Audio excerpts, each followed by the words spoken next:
ഭാമേ, ഞാൻ വിളിക്കാം. ഭാമേ,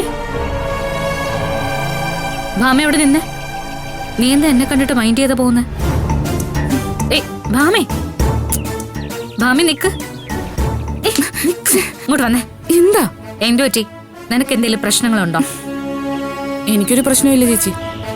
അതെന്താ നീ അങ്ങനെ പറഞ്ഞേ? അതിനർത്ഥം മറ്റാർക്കും എന്തോ പ്രശ്നമുണ്ടെന്നല്ലേ? അല്ല ചേച്ചി, ഞാനൊരു കാര്യം ചോദിച്ചാ ചേച്ചി വ്യക്തമായിട്ടുള്ള മറുപടി തരുമോ? ആദ്യം നീ ചോദിക്കേ. മറുപടി തരേണ്ടതാണെങ്കിൽ ഞാൻ പറയാം. നമ്മുടെ അമ്മയ്ക്ക് 5 മക്കളല്ലേ ഉള്ളത്?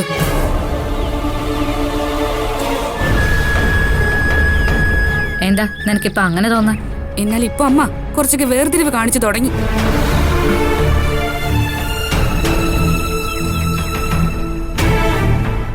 ഭാമേ, നിനക്ക് എന്താ പറ്റിയേ?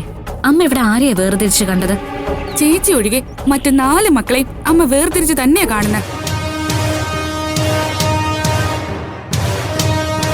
അതോ ഇനി ചേച്ചിയും കൂടെ അറിഞ്ഞിട്ടാണോ അമ്മ ഇങ്ങനെ ഒരു തീരുമാനം എടുത്തത്? ഭാമേ, നീ ഏത് തീരുമാനത്തിന്റെ കാര്യം ഈ പറയുന്നേ? ഈ വീട് അമ്മ ചേച്ചിയുടെ പേർക്ക് വാങ്ങാൻ പോകുന്നെന്ന് പറഞ്ഞു.